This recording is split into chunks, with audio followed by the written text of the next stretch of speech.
नमो मित्रों, जैसा आप जानते हैं आज अनंत चतुर्दशी है। आज मुंबई में जो गणेश उत्सव है उसका अंतिम दिन है। आज प्रतिमाओं का विसर्जन है। अनेक प्रतिमाओं का विसर्जन चल रहा है। लाल बाग चा राजा प्रतिमा जो भव्य होती है उसका विसर्जन कार्यक्रम 2 दिन चलता है। कल जहां प्राण प्रतिष्ठा थी वहां से प्रतिमा की यात्रा प्रारंभ हुई और आज विसर्जन।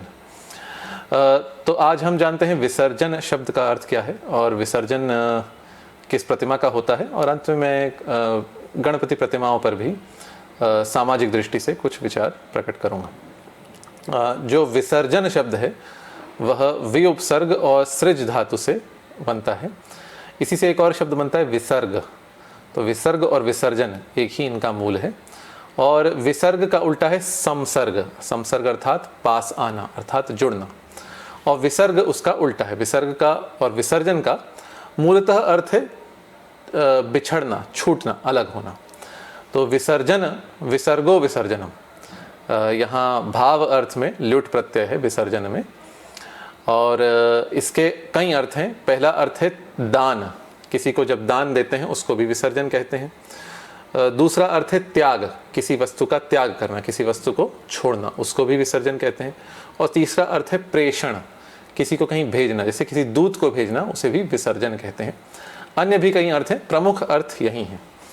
तो जो विसर्ग होता है, जैसे संस्कृत में विसर्ग होता है रामः, रामौ, रामाः, तो यहाँ अधिक प्राणवायु का विसर्जन होता है, अधिक प्राणवायु का त्याग होता है, मुख से अधिक प्राणवायु का निष्कासन होता है, इसलिए विसर्ग कहते हैं इसे। तो यह था विसर्ग और से संबंधित जो विसर्जन शब्द है उसका अर्थ। और विसर्जन के लिए शास्त्रों में एक और शब्द पाया जाता है, वह शब्द है उद्वास। क्या शब्द है? उद्वास। जैसे वास कहते हैं किसी को बसाने को, आज भी हम कहते हैं गणपति को बिठाया घर पे, और उद्वास वहाँ से उठाकर कहीं अन्यत्र बसाने को अथवा कहीं छोड़ने के लिए उद्वास कहते हैं। उद्वास शब्द का प्रयोग एक बहुत प्रसिद्ध प्रकरण में हुआ है जो श्रीमद् भागवत पुराण में है।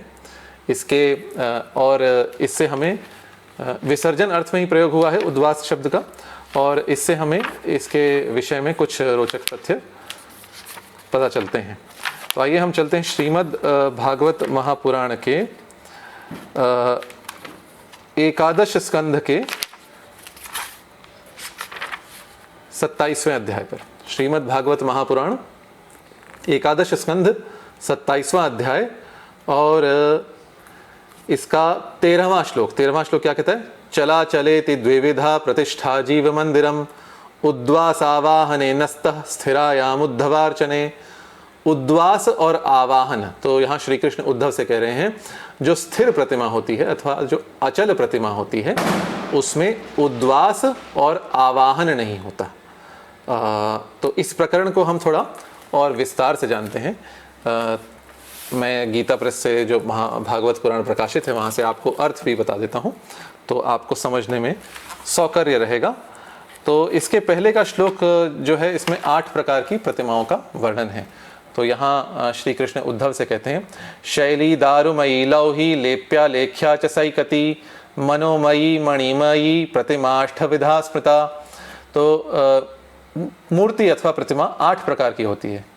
पत्थर की शैली, दारुमयी अथवा लकड़ी की, दारु कहते हैं लकड़ी को, लौही अर्थात लोहा की अथवा किसी अन्य धातु की, लेप्या, लेप्या जिसका लेप किया जाए उस पदार्थ की, जैसे मिट्टी, चंदन आदि की, तो मिट्टी, चंदन आदि की लेप्या प्रतिमा। लेख्या जो लिखी जाए अथवा चित्रित की जाए, तो चित्रित प्रतिमा को लेख्या प्रतिमा कहते हैं। सैकती अर्थात बालू से जो बनी, सैकत कहते हैं बालू को, सिकता कहते हैं बालू को, तो सैकती जो बालू से बनी बालुकामयी प्रतिमा होती है उसको सैकती कहते हैं। मणिमयी और मनोमयी, मनोमयी जो मानस प्रतिमा जो मन में बनाई जाती है वो मनोमयी, और मणिमयी जो मणियों से बनाई जाती है। तो ये 8 प्रकार की प्रतिमाएं हैं। इनमें जैसे जो पत्थर की आप बनाते हैं शैली, अथवा जो लकड़ी की दारुमयी बनाते हैं, अथवा जो मणियों की बनाते हैं, ये लौही धातु की बनाते हैं, ये प्रतिमाएं अचल प्रतिमाएं होती हैं। और जो बालू की अथवा जो मिट्टी, चंदन आदि की प्रतिमाएं बनाते हैं वे चल प्रतिमाएं होती हैं। तो आगे अगला श्लोक है चला चलेति द्विविधा, चला चलेति द्विविधा प्रतिष्ठा जीव मंदिरम उद्वास आवाहनेनस्तः स्थिरायामुद्धवार्चने। उद्वास और आवाहन जो स्थिर प्रतिमा अथवा अचल प्रतिमा है उसके नहीं होते। इसका अर्थ मैं पढ़ देता हूँ। चल और अचल भेद से दो प्रकार की प्रतिमा ही मुझ भगवान का मंदिर है। उद्धव जी, अचल प्रतिमा के पूजन में प्रतिदिन आवाहन और विसर्जन नहीं करना चाहिए। तो मूल शब्द आया उद्वास आवाहने और उसका अर्थ कहा गया आवाहन और विसर्जन। आवाहन प्रतिमा में देवता को बुलाना और विसर्जन प्रतिमा को अथवा देवता को भेजना अथवा प्रतिमा को भेजना। तो ये है आवाहन और विसर्जन। कहीं कहीं जहाँ षोडशोपचार पूजा के षोडश उपचारों का वर्णन है तो कहीं कहीं पहला उपचार आवाहन कहा गया है और अंतिम उपचार जो है वह विसर्जन कहा गया है। तो इस प्रकार आवाहन सबसे पहले और विसर्जन सबसे अंत में। फिर आगे अगला श्लोक है अस्थिरायाम विकल्पः स्यात् स्थंडिलेतु भवेद्वयम् स्नपनम त्वविलेप्यायाम अन्यत्र परिमार्जनम। तो अगले श्लोक में भगवान कृष्ण ने कहा है चल प्रतिमा के संबंध में विकल्प है। विकल्प है अर्थात आवाहन और उद्वास अथवा विसर्जन का विकल्प है चल प्रतिमा के लिए, परंतु बालुकामयी प्रतिमा में आवाहन और विसर्जन नित्य करना चाहिए, प्रतिदिन करना चाहिए। तो बालुकामयी जो प्रतिमा है अथवा जो स्थंडिल अथवा कहीं किसी वेदी में रखी प्रतिमा है उसका आवाहन और विसर्जन होता है। तो यह था जो विसर्जन है, इसके विषय में कुछ संक्षेप में जानकारी। अब जो सामाजिक दृष्टि से कुछ विचार हैं वो मैं प्रकट करना चाहूँगा। आजकल बहुत अधिक प्रतिमाएं प्लास्टर ऑफ पेरिस की बनती हैं, बड़ी प्रतिमाएं प्लास्टर ऑफ पेरिस की बनती हैं, परंतु प्लास्टर ऑफ पेरिस जो है आप जानते हैं ये जैवाप घटनीय नहीं है, बायोडिग्रेडेबल नहीं है, जैवाप घटनीय नहीं है। प्लास्टर ऑफ पेरिस पानी में घुलने में बहुत समय लगाता है और उस समय में मूर्ति टूट जाती है, खंडित हो जाती है। प्रतिमा के अलग अलग भाग टूटकर समुद्र की लहरों से आते हैं जो मन को दुख देते हैं। और प्लास्टर ऑफ पेरिस का ऐसे भी प्रयोग, इतना अधिक प्रयोग पर्यावरण के लिए हानिकारक तो है ही। आजकल क्या चल रहा है, जैसा आप देखेंगे मुंबई में अथवा भाग्यनगर हैदराबाद में अलग अलग जलाशयों में अलग अलग प्रकार की मूर्तियों के विसर्जन का प्रबंध किया जाता है।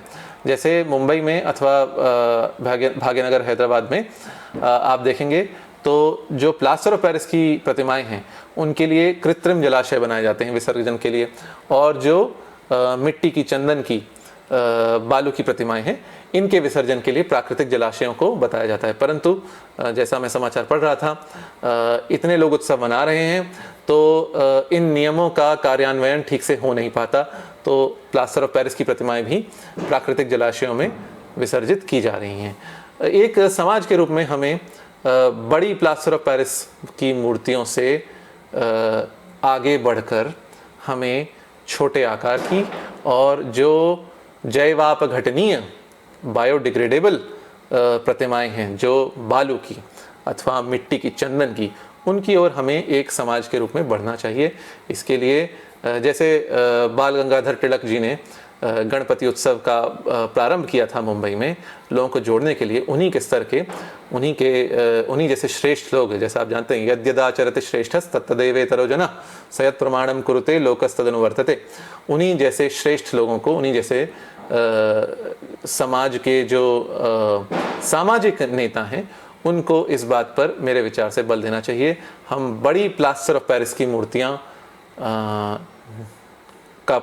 का प्रयोग घटाएं और जो चंदन, मिट्टी, बालू आदि की जो जैवाप घटनीय बायोडिग्रेडेबल प्रतिमाएं हैं उनका प्रयोग हम बढ़ाएं और इस प्रकार गणपति उत्सव भी मनाएं और पर्यावरण की ओर भी जागरूक हों, क्योंकि धर्म और समाज दोनों साथ में चलें तभी श्रेयस्कर रहते हैं। तो इस प्रकार से यह विसर्जन शब्द पर, विसर्जन का पर्यायवाची, विसर्जन के अर्थ, विसर्जन किस प्रतिमा का होता है, इसके साथ आजकल जिन प्रतिमाओं का प्रचलन है उन पर मैंने अपने विचार प्रस्तुत किए। आशा है आपको भाए होंगे। कल फिर किसी विषय को लेकर मिलेंगे, तब तक के लिए नमो वाह।